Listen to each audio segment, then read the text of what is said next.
Welcome to the Toffee Blues, your source for all things Everton, and welcome to another exclusive Toffee Blues interview where I'm pleased to be joined by former Everton striker Jermaine Beckford. Jermaine, welcome to the show, mate. How are you? I'm very well. Thank you very much for having me. How are you doing? You're more than welcome, mate. Welcome to the show. Of course, you're now a retired player, of course. I think you last played for Bury last year, didn't you? Yeah, and that was tricky times. That was tricky times.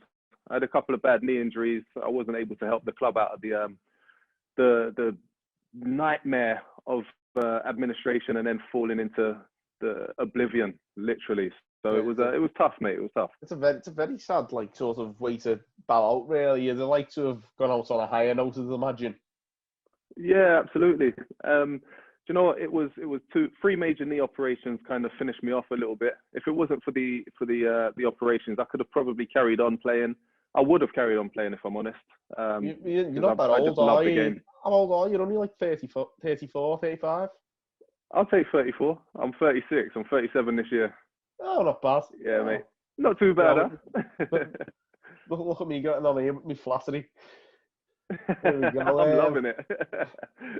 But of course, it's been a difficult time anyway. Obviously, after what happened with Bury and all that, of course, it's been a difficult year this year. How have you been holding up? I've been good. I've been very busy. Obviously, there's lots of meetings that you can do via Zoom, which helps. And I've got a vegan wellness company called Supernova as well. So that's busy. Obviously, Supernova, is it? That's right, yeah.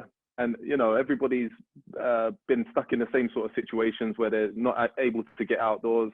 Everybody's taken up some sort of fitness, whether that's yoga or cycling or running or gym work or whatnot. And we've just seen the traffic that's coming through our website going through the roof. So it's busy. It's a good time for that kind of business, I suppose. And of course, what sort of stuff does Supernova provide? Is it protein, stuff like that?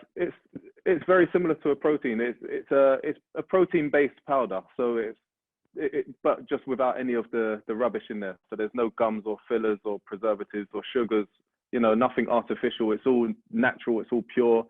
And it's got added adaptogens, which are a series of non-toxic plants which help to bring your body back to a neutral position. So if you're feeling low, then it will help to bring you back up to a normal position where you feel normal and you feel yourself and you could go out and explore, etc. Or if you're feeling a bit too energetic and you've got the shakes or whatnot, it will help to bring you back down again to a very sensible level. So it's we've got some amazing reviews from it as well. That's brilliant to hear. How long have you been doing that then, just since you retired? A couple of years now. We've been going for just over 2 years, I think, 2.5 years. And it's gone from strength to strength. Once I did my knee the first time, my missus said to me, look, we have to figure out what we're going to do for you once you retired and what do you need to do? And I said, well, listen, I need to focus on playing now, but I can't because my stomach's hurting, my gut's hurting, and I'm just feeling lethargic and tired and I don't have energy to focus elsewhere just yet. So we started looking into the protein powders and the things that I was taking and came to the conclusion that a lot of them were full of rubbish, basically, long story short.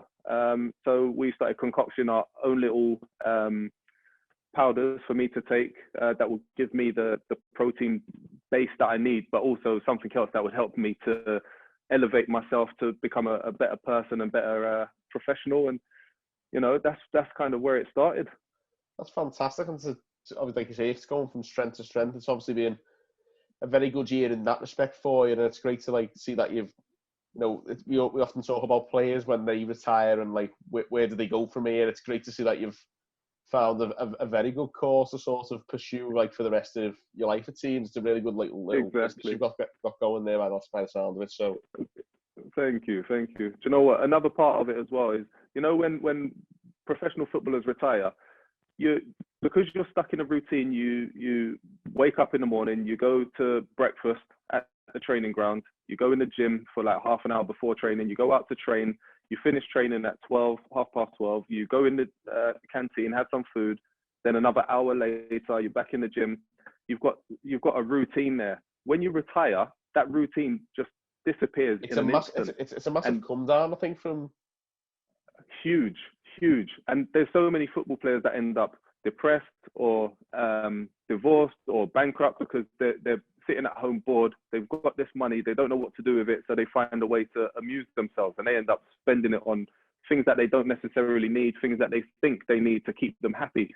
And that's something that I didn't want to do, and it's something that we myself and my missus said, look, we're not going to go down that route. And I'm very fortunate. I've got a strong wife, somebody that yeah. I was just going to say that sounds like your wife's been incredibly supportive for the past, like, during all this. It's brilliant to see. Exactly, and that's key, because it's so easy for her. It could have been so easy for her to turn around and say, oh yeah, that's fine, let's go shopping. Oh yeah, that's fine, let's spend flipping 20, 30 grand on a holiday or whatnot. You know, these things are completely outrageous. It should never even be a thought in anybody's mind. But if you're sitting at home and you're bored and you've got nothing else to do, these are the things that tend to pop into your head. So we just wanted to make sure that we stayed level-headed, stayed grounded. And I love football and I love people. And this job gives me an opportunity to do both. Gives me an opportunity to be around football, to be around people. Yeah. It's great to see. So before we'll get on to the Everton questions, of course, now, but before that, where can anyone watching here, where can they find it? Is there a website? Is there? Yeah, we've got our own website, supernovaliving.com. If you use the discount code BECKS25, BECKS 25, you get a 25% discount as well. So crack on with that. It's on the Selfridges website. We're on Amazon. There's loads of places. Just type Supernova Living into your Google search bar, and you'll find us.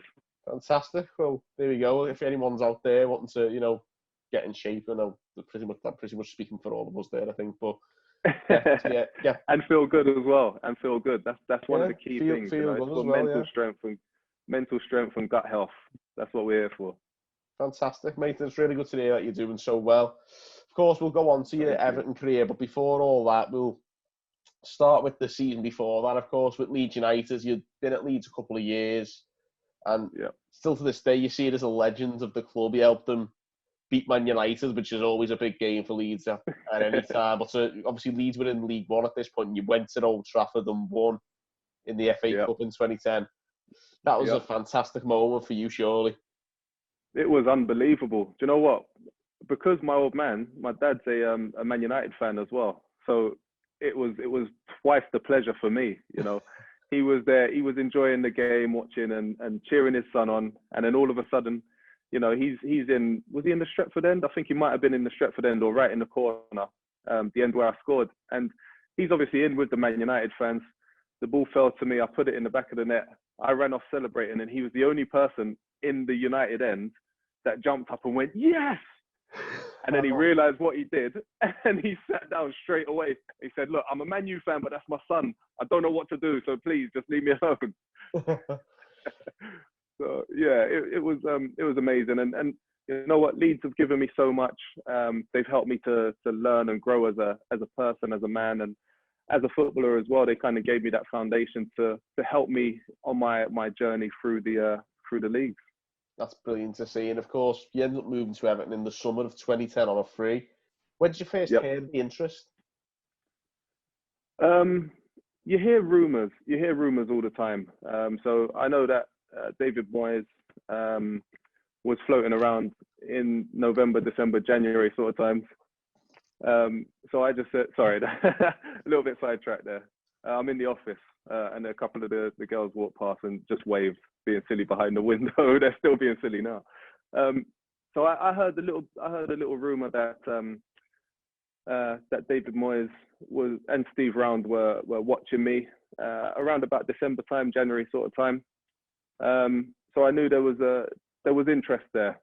I didn't know how strong the interest was because there were lots of clubs. Newcastle came to look, West Ham came to look. There were lots of Premier League clubs that showed a strong interest.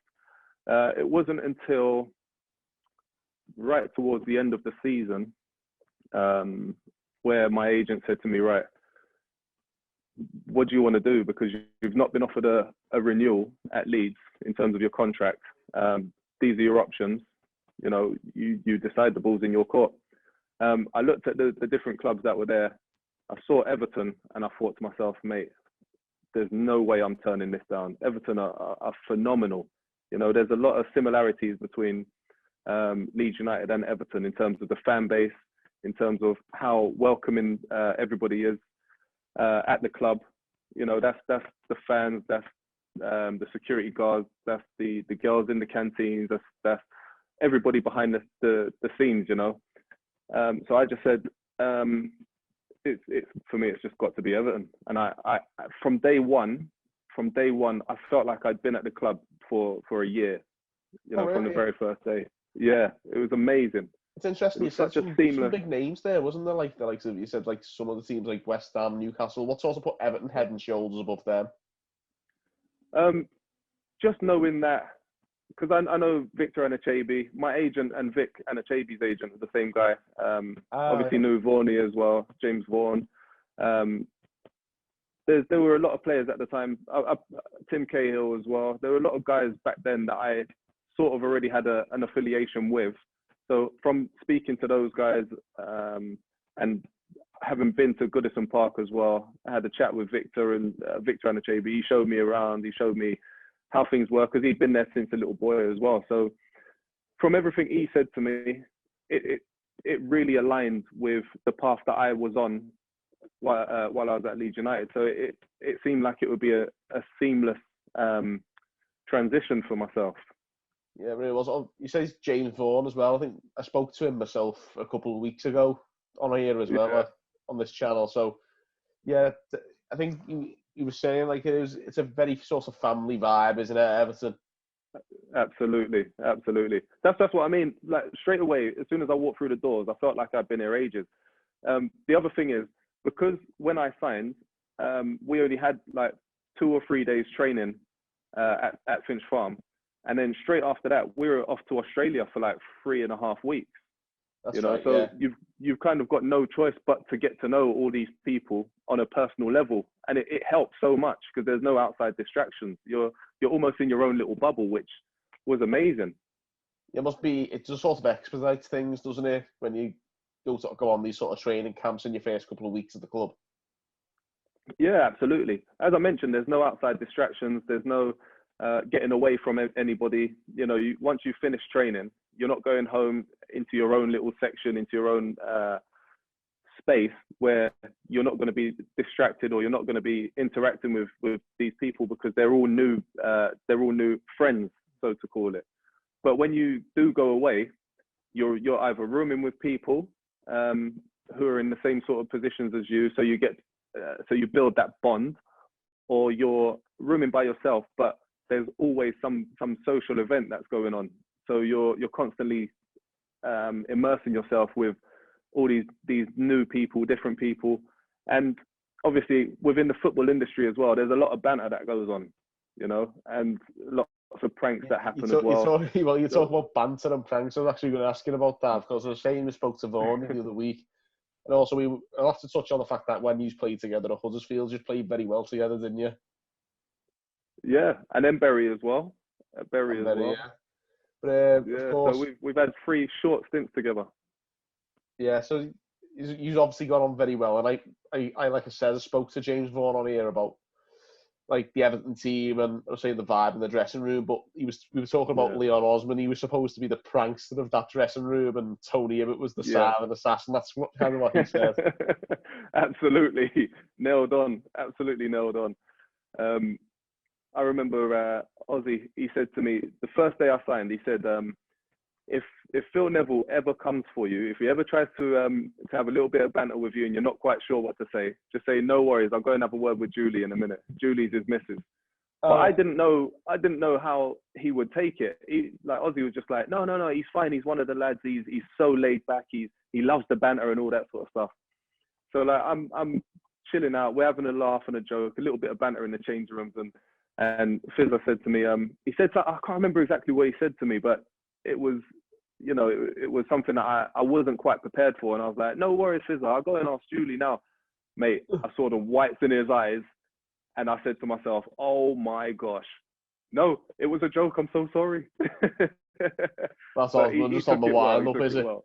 100%, mate. But that was one of many incidents. And there were loads of situations that I can't put out there, you know, because a lot of things have got to stay behind the scenes. But he was absolutely the one to look out for. Yeah, it's class. And obviously there was a very like padded squad when it comes to like characters. You had some players there. There was like the likes of Tim Cahill, Leighton Baines, you know, Sahar, Stan Jacks, Fellaini, Tim Howard, and there was so many in that team. What was it like to be in that dressing room? Was it a good squad to be a part of? Do you know what? It was amazing because we had absolutely everything in that changing room. We had the pranksters, we had the silent guys, we had like the guys that love to play instruments like Bainesy. You had the foreign boys who were trying their hardest to learn English. Like we had Magai Gay and Jan Muka, the goalkeeper. You know, I spoke to Jan as well. I spoke to Jan on here as well. Oh no way! So he we went to America on a pre-season tour, and I was his roommate.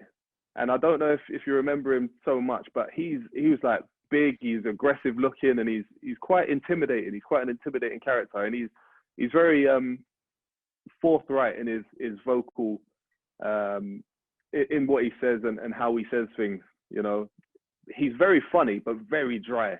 And because he's got the Eastern European accent as well, you think he's being aggressive and he doesn't like you, but really, if it was you or I saying it, everybody in the room would be howling with laughter. But because he says things like that, it's almost like, I don't know if we should we say sorry or what? Like, I ended up rooming with the guy, and I'm not gonna lie to you. When I found out the rooms and I was gonna be rooming with him, there was a part of me that just fell out, mate. I thought, oh no, this guy's gonna kill me in my sleep. Like, I don't know if I trust him, you know. But then we had a laugh and a joke. We had like so many deep conversations about life, about family, and he completely changed my opinion of him in literally the first 5 minutes. Well, I can tell you, like, I can tell you from speaking to him myself. I thought that myself. He's a very down to earth, very humble person, and he's a great person. He is, isn't he? We ended up getting in like are they called gondolas, where the guy's cycling the bike and you're sitting in the seat at the back. It was just me and him cycling around Washington, having a look at rickshaws, the White House. Yeah. It was unbelievable, just the two of us, and we're just having the best time, laughing and joking, and like it's something that I didn't think would be able to happen. You know, but that just goes to show you the recruitment process at the time. The type of characters they Moisey brought in and Steve Roundboy brought in, you know, everybody just fitted really well together. So you could have any two or any three players from any group, stick them in a room together, and they'll get on like a house on fire.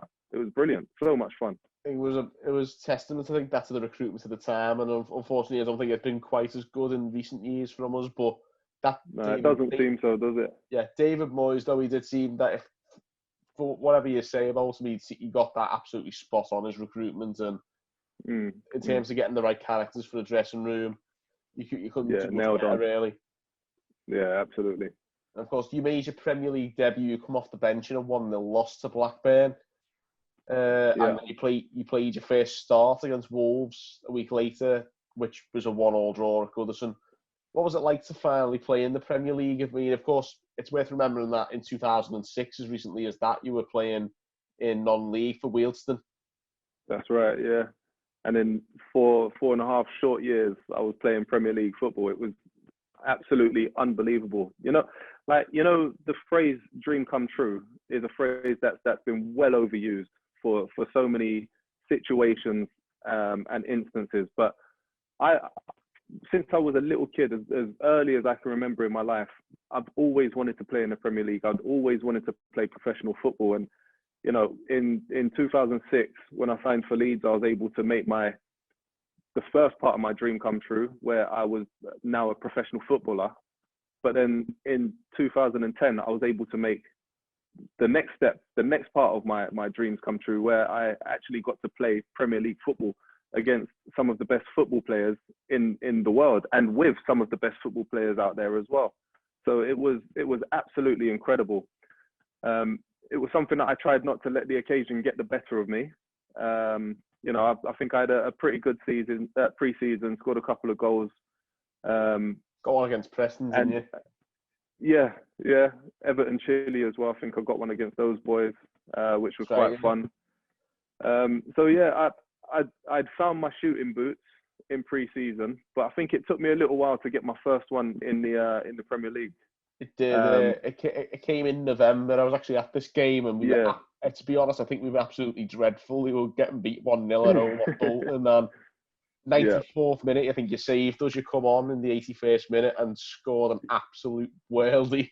Turns on the edge of the box and stuck it in the top corner. It was a brilliant goal and saved our blushes, if you ask me. So, yeah, I remember this goal really well. I was actually behind the goal and watched the curl in the top corner. It was nice. It was a brilliant goal. And I just remember to get that. You're first in the Premier League. I just remember Bainesy got the ball on the left wing. I think he tackled. I can't remember who he tackled. He rolled the ball to me. I held Fabrice Marambor off. This is how well I remember it. He was trying to toe poke the ball around the left side of me. I held him off, spun on my right foot, and then just hit it so hard, just whipped it with the inside of my boot into the far top corner. And, you know, as soon as it left my boot, I was saying to myself, oh my God, I just scored the best first goal I think I'm ever going to score. As soon as it hit the back of the net and I heard Goodison erupt, mate, wow, that was like a goosebump moment. It was absolutely incredible. Loved it. I remember it myself. I was in the air, Goodison going nuts as well. So I was there. It was brilliant. It was one of them. It was a brilliant goal. Of course, it wasn't the first one you got anyway. You scored against Huddersfield in the League Cup as well. I think 5-1. Of course, a future club of yours again. Yep. Yeah, there's loads of those. How much time have you got? You scored for Everton against a couple of them, Preston, Huddersfield, probably a few more later down the line in the season. Yeah, so it was that was great fun as well. That was great fun. That was good for me because it was a moment where I'd finally, during the season, obviously it's a cup game, but you know, to get your first goal for the club that you just signed for is a massive relief because, you know, with each game that goes by, there's extra weight that comes with it and the expectation levels rise more and more and, you know, the pressure starts to build higher and higher. So it's difficult because you have to try and stay focused. You have to try and stay mentally strong and mentally disciplined as well. You know that you're a good striker. You know that you can score goals. You know that you could get in the right position. But it's just proving it and it's just implementing it. And sometimes the ball doesn't come to you. Sometimes you get an opportunity and it hits the outside of the post and goes wide, or the goalkeeper makes an unbelievable save. Nobody remembers those things. Everybody just remembers, oh, he still hasn't scored. You know what I mean? They don't really remember how close you have been to scoring had it not been for a couple of millimeters either side of the post. So we know what it's like. Football's very brutal sometimes, isn't it? And yeah, it can be. But these are the things that you sign up to. You know, I don't mind being judged because I know that I put in the work where I need to put it in, and then on a match day, it should happen. It should work for you. Sometimes it's not the case. You know, we've seen that over the years with loads of players, not only forwards, defenders, goalkeepers, midfield players, etc. as well. So, you know, one of the hardest things as a fan, like I'm a football fan now as well. I love football. I love all football, but I follow Leeds. I follow Everton. Those are the two teams that I follow the most out of anybody else. And you know, you can't help but feel a little bit critical when a player is not quite living up to the full potential. You know, when players come in and you've heard amazing things about their record, goal scoring records or defensive records or clean sheets or whatnot, you think to yourself, this guy is the answer. You know, sometimes it takes a little bit of, it takes patience because the Premier League is a very difficult league. It's very fast paced and the quality is the best in the world, which is why everybody wants to play here. So it's just about having a bit of patience. It's about getting behind the players, even when things aren't going our way, you know, and just understand that as much as it frustrates you, it frustrates the player 10 times more because they know how to do these simple things. Yeah, it's difficult. I think as fans, I think for fans of, obviously, you know what it's like at Everton, obviously the expectation for silverware is very high, and the fact that we haven't, I think that puts a lot of extra pressure on Everton players these days. Absolutely. Especially like the club's rich in history, you know, and we've had some amazing legends that have played for us in the past as well. So all of these things go against the current crop, or I say the current crop of players. Whoever signs for the club, that expectation of all the achievements that have happened in the past are now placed on the shoulders of these guys, you know, and they know it. If they're anything like me and they do a little bit of research into the clubs they're signing for, they know it. They know what's expected. They know the expectations, and they know the levels that need to be reached for them to be able to get to those levels. But sometimes it just doesn't happen, and there's literally no reason for it. It's so frustrating. Yeah, it's painful, isn't it? I mean, we're going to touch on a few things anyway, of course. Before we get to that, we had like the game against Chelsea. I think Leighton Baines does what he does best, amazing run upfield, crosses it into Kale, and he heads it to nudge it past Petr Cech. That was a goal against Chelsea, of course. Was that a good moment for you as well? Yeah, absolutely. Again, like I've got lots of brothers and sister, and like everybody that loves football in my family. One of my younger brothers is a Chelsea fan. So when I scored that one, he phoned me straight after the game, and he was like, "I can't believe you did that. I can't believe it. We're on our way to getting the victory." Yeah. So, you know, I've not only frustrated my old man, I've frustrated my brother. You know, but I loved it, man. I loved it because it's always been a dream of mine to play against the best players in the world in the Premier League, and to play against John Terry and Petr Cech and Ivanovic and all these guys that you see, Ashley Cole and them guys. And now to be able to rub shoulders with them and show them that I don't feel out of my depth and I can score goals against them. That was a huge boost to my confidence as well, honestly. Absolutely. I mean, we'll talk about of course, there was another game with Chelsea where we actually won on penalties in the FA Cup. Do you recall that one pretty well? Vaguely. It was a good one. I know what you get. I think obviously we're going on to the next part now. When unfortunately we were embarrassed by Reading at home in the next round, and unlike the Bolton game where we were 1-0 down in the last minute, you weren't here to spare our blushes. It wasn't a good day at all because I think you were caught up on the M62, weren't you? Oh, mate. So yeah, that was tough, mate. That was tough. So I've always left early to get to the stadium to have enough time to get myself stretched out, to get myself my legs going, etc. Get on the bike and loosen up a little bit, have a chat. I'm a social guy, so I like talking to people. So I like to get there a little bit earlier and have a chat with the physios and the fitness coaches and see how they are, see what they're thinking, what their thoughts are of the game, etc.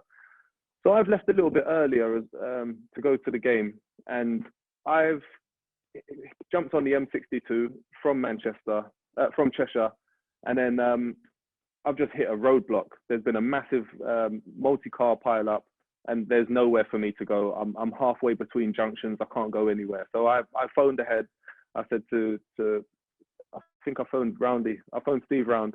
I said to him, look, you're gonna have to tell the gaffer I'm gonna be a little bit late. It looks like I'm gonna be a bit late, but tell the rest of the boys not to hit the M62 because they won't make it. They won't make it. I'm supposed to start, by the way, for this game. I'm supposed to be starting. So I'm sitting there and I'm waiting in traffic and nothing's happening. 20 minutes goes by, 40 minutes goes by. I phoned Roundy again. I said, mate, I'm still in the same place. I'm literally not moving. He said, look, just do your best, try your best. We're sending a police escort or something to try and get you through it and help you out a little bit. Something along those lines. So I'm sitting there, I'm waiting for this police escort, so to speak. And then it gets me, the traffic starts opening up, starts moving through. I head to Goodison.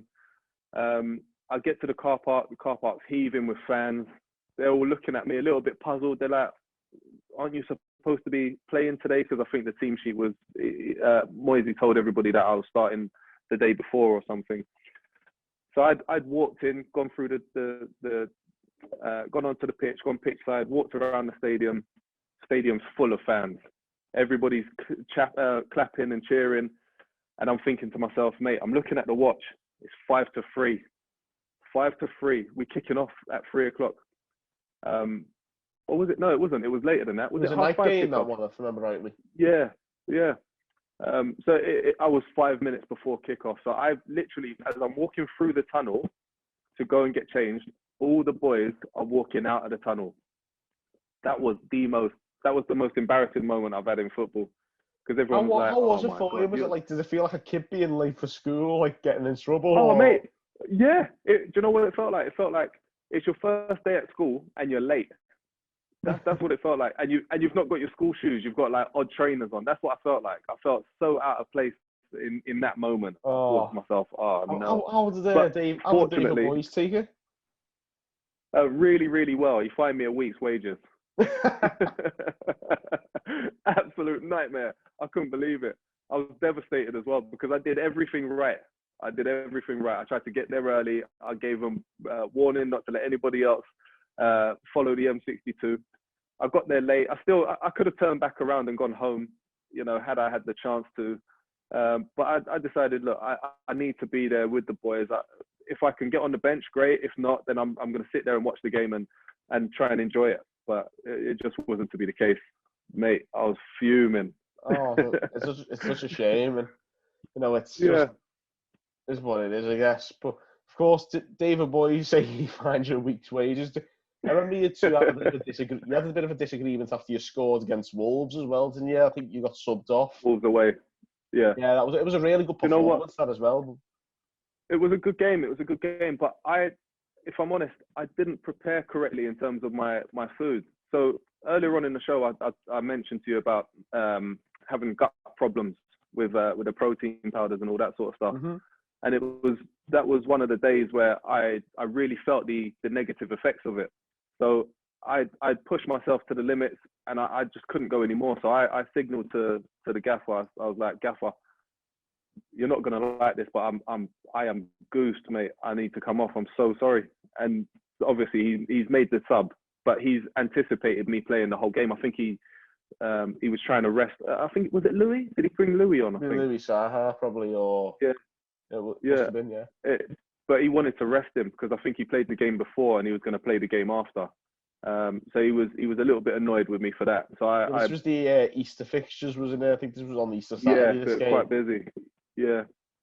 So I just said to him, I tried to explain it to him, but obviously in the heat of the moment, everything's been taken out of context. And you know, I apologized to him afterwards. I had a chat with Jags.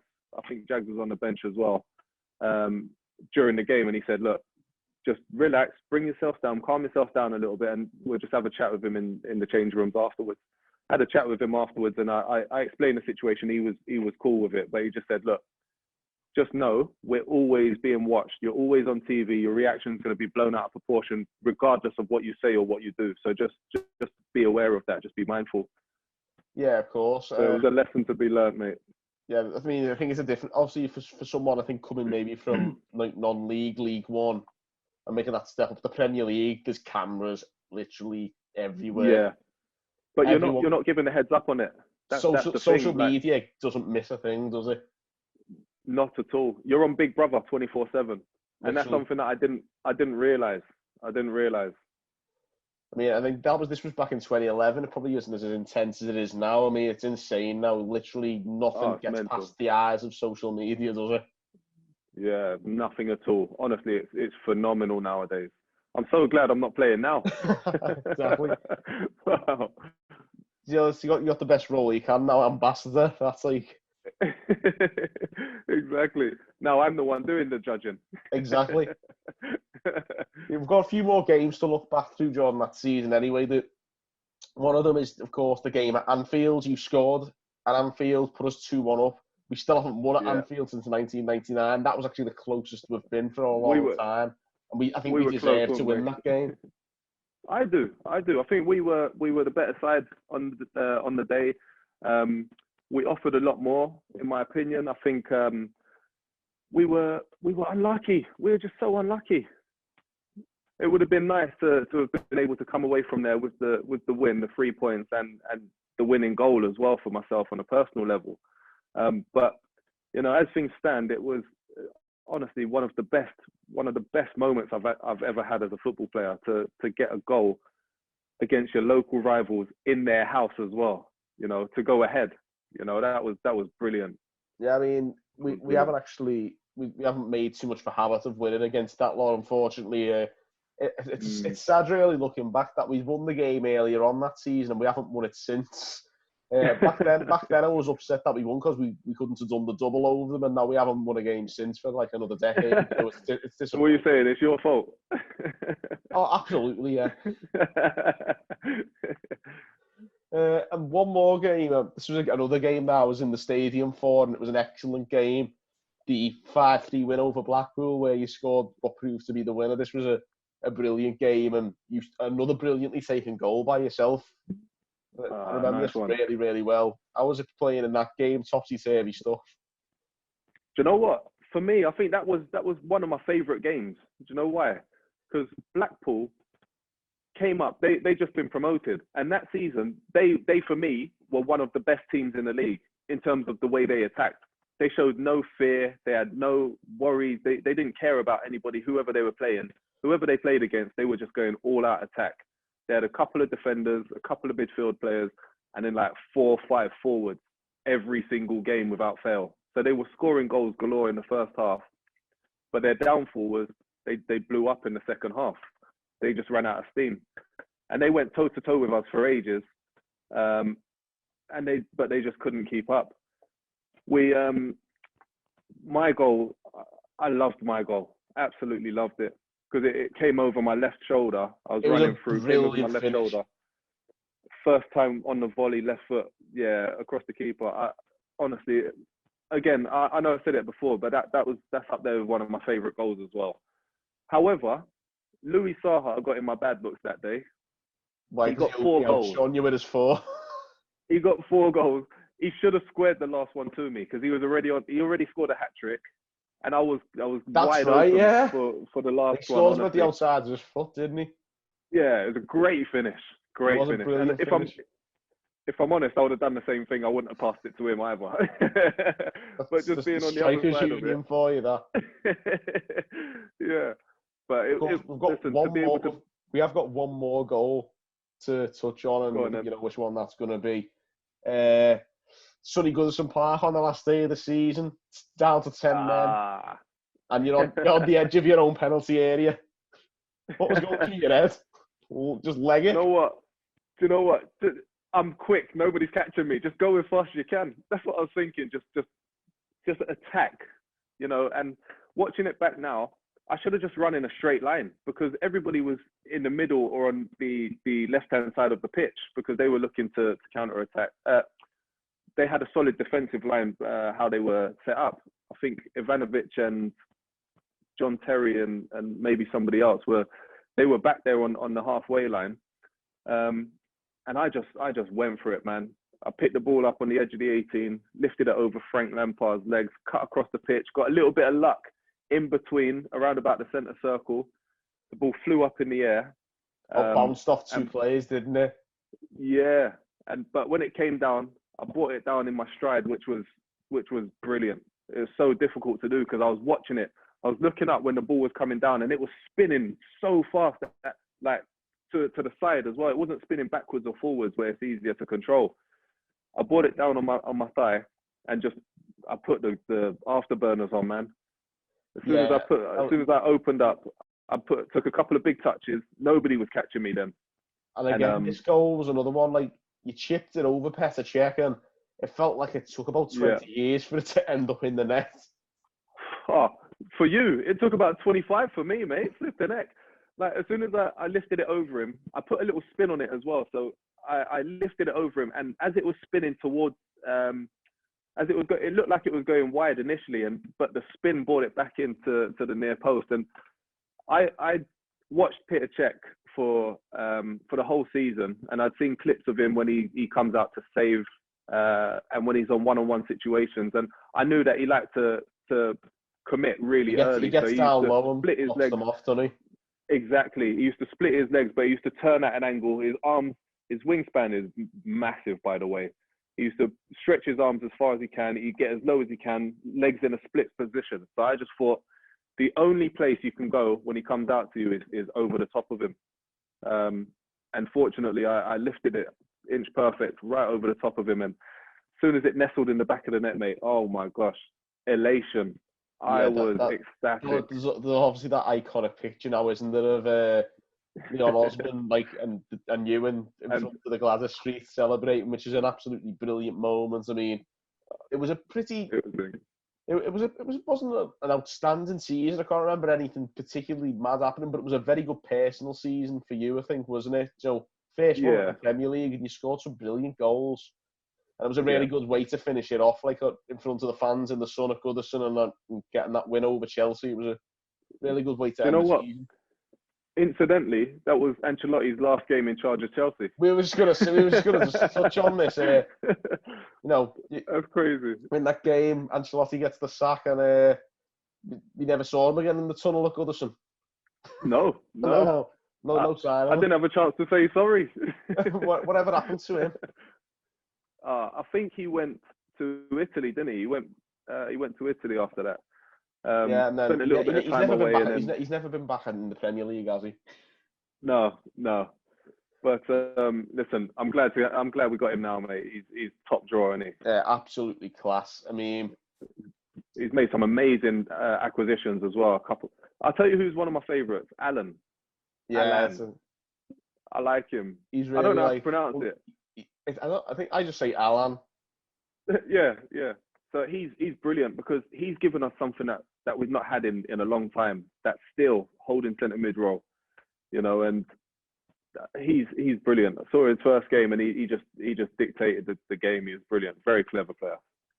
Yeah, he's class. And also, to be fair, I think all three of the new signings are very, very good acquisitions that can make a big difference for us. Yeah, definitely. Listen, the quality behind James Rodriguez, it's there to be seen. Everybody knows the quality there. He's coming at a brilliant time. But then you've got Decore as well, who's got Premier League experience. He's a box-to-box midfielder, and he's strong. Big, you know. Yeah, and we needed an imposing figure in our midfield. And with those three signings, and they were done in the space of a couple of days as well. I think that's great business. Absolutely great business. I think that's transfer window prime right there. Yeah, I mean, we haven't done very well in the market in the last few years, so it's about time we got one right. It seems like we might well have sort of got it right this time. Things are looking relatively good. Let's not put the blinkers on it, obviously, but no, not yet. Not yet. We'll just touch on the end of your Everton career before we finish up. Of course, Everton finished 7th that season. It was all right. We did quite well. You come back for the pre-season. Does David Moyes let you know where he sees you and his plans for the new season? Yeah, he does. And I wasn't promised the same amount of minutes as I previously had, the same amount of games. And, you know, that was difficult for me. I'd obviously gone from Leeds, where I played 55 odd games the season before I signed for Everton. And I think I played around about 28 games, but a lot of them were appearances off the bench. Which I was quite happy with, don't get me wrong, because I know I'm making a step up and I've got to acclimatise to the new way of training, the new way of playing, a new team and all that sort of stuff. So I'd put the first season, in my mind, I had the first season in my head to be like a transition. And then season 2, I would build obviously on the first season and play more minutes and play more games and score more goals, you know. The frustrating thing was, I know I could have had a better season the second time around, the second season, than I did the first season. I know that for a fact. But because I wasn't promised the same opportunities that I'd previously had, it was difficult for me to walk away from Everton, because it's an amazing club, amazing fans, amazing people there as well. But my love of football trumps my love of money. So I had to, I wouldn't have been happy just or content sitting there on the bench collecting my wages and not really contributing. So I made the difficult decision to leave and go to Leicester, which is dropping down a league. But they had Sven-Goran Eriksson, who'd just taken over. He'd been in charge maybe 6 months to a year. And he was building a team that was ready to make an assault on the Premier League, you know, via the Championship, winning the Championship, and then getting promoted that way. And he just said to me, look, you and David Nugent are my number one strikers. You two will play pretty much every game because I know your qualities, I know where your strengths and your weaknesses are, and we're going to build the team around both of your strengths. That's all I needed. That's all I needed to hear. Yeah, definitely. And of course, you went on to play for a number of clubs, like until the end of your career. And of course, at this point, obviously, you talk about you retiring in 2019. You talk about Leighton Baines has just retired. I mean, what was it like to play with him? Oh, mate. So I'd watched Bainesy play for years and years in the Premier League and the national side, and I'd looked forward to for so many years getting the opportunity to play with somebody of Leighton Baines' quality, you know, and because you see his work rate, you see his determination, and you see the quality that he has with his set pieces and his crossing and passing, etc. And I knew if I made a run, he was going to find me. To be able to have an opportunity to play with guys like Leighton and Louis Saha and Tim and Jags and all these guys, Ozzy, etc., Mikel Arteta, you know, for me that was incredible, man. It was incredible. Yeah, it was a really good time. To be honest, I'd say that sort of squad was probably in its prime when you went there as well, which was probably a really good time to play up front for Everton. Exactly. But it was frustrating because, like, you never wish a manager to get sacked because, you know, there's so much stress that comes with it. With being a manager, you've got to deal with 22 to 25 different egos, different personalities. You know, everybody's got something different going on in their life. If I'd stayed, I think Moisey ended up leaving halfway through that season. He left in... No, was it that season? The following season, sorry. Left at the end of the season, yeah, I think. Yeah. And then Martinez came in, and he was the complete opposite type of manager to Moisey, to the gaffer. Whereas when the gaffer was there, he was quite defensive-minded. He liked to keep it solid at the back and build from the back up, so it's build-up play. Whereas Martinez came in and he was just like, let's just score as many goals as we can. That kind of suits my game, if I'm honest. Yeah. You know, so if it's all swings and roundabouts, sliding doors, and if I'd stayed a little bit longer, maybe I would have maybe I'd have been able to get the minutes that I'd craved. But as it stood, you know, football is not a long career. You know, you're only in it for a short amount of time, so you want to try and make the most of it as you can and do as much and play as many minutes as you can do. So, you know, that's exactly the path that I chose to go down. Definitely. I mean, we'll move on to the present day and what the future holds. Of course, first of all, we say you're back at Leeds United as an ambassador, finally back in the Premier League. How good is it to see that? And they would, let's be honest, they were had off at Anfield. They should have got something out of that, shouldn't they? They deserved it. Oh, that was frustrating. That was so frustrating on so many levels. From a Leeds perspective, you know, to be able to go to Anfield, score 3 goals there, and take the game to them as well. You know, it was that was amazing. I think, in my opinion, we were robbed with a couple of the penalties, with one of the penalties especially. Certainly. And then the gameplay as well. So it was frustrating on so many levels. Obviously, my connection to Everton as well. You know, I always want the team that I'm connected to beat Liverpool, first and foremost. That's the standard. That's second nature now. Yeah. But then, you know, to have taken the game to them as well in the manner in which we did here, and given away a penalty. The first penalty was harsh. Soft set piece for the second goal. Weak tackle on the second penalty as well. You know, little things like that were just frustrating. But the overall way that Leeds played, learning curve. Exactly. But the overall way that Leeds played the game, you know, it's hats off. Absolutely buzzing with it, and everybody's taken note and realised, look, Leeds aren't going to be one of those teams that are coming into the Premier League just to have a season to be here. Leeds are trying to build something that they're going to stay in the Premier League. And, you know, I think with some of the signings that the club have made, it's looking like that's the route that's going to go down. Yeah, well, I think that's definitely, we'd like to see more teams come up and actually have a go rather than play the low block defensive stuff. You know, it can be frustrating, especially for sides when you're trying to win a game. It can be annoying. But, you know, it's horses for courses, isn't it? You just got to see, I think, every game as it is and just see what happens. Finally, of course, just on the Everton front, what do you think the future holds for us under Carlo Ancelotti? Oh my gosh, it looks bright. The future looks bright. Wow. As we briefly touched on before, the signings that have come in have looked brilliant. I know it's only been one game that they played, but that game they played, they gelled so well together. There seems to be a unity between all the boys, and they understand the game that they're playing as well. And it's just working really well. The dynamics seem to work, and everybody looks like they fit really well together. So it's looking bright. It's looking very, very bright. Fingers crossed. So yeah, for both clubs, let's see how the season goes. And listen, when Leeds travel to Goodison and when Everton travel to Ellen Road, I'm hoping for a score draw both times. I mean, it's a shame. Well, for now, thank God you've only got to play us twice, because if you'd have beaten Hull in the League Cup, you'd have had us again probably in the League Cup. So I know. That's not the case. Finally, just before we finish, do you have a final message that you'd like to say to the Everton fans watching about your time at the club?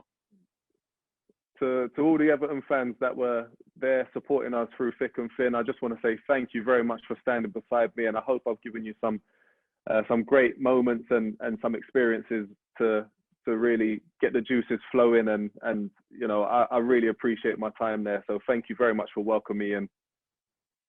Oh, you gave us some good moments, all right, mate. I can vouch for that myself, and I'm sure you'll soon find out that, you know, you've made a lot of good memories for Everton fans. And speaking of that, you guys watching, make sure you let us know your best memories of Jermaine in the comments. Give this video a like and subscribe for more great content.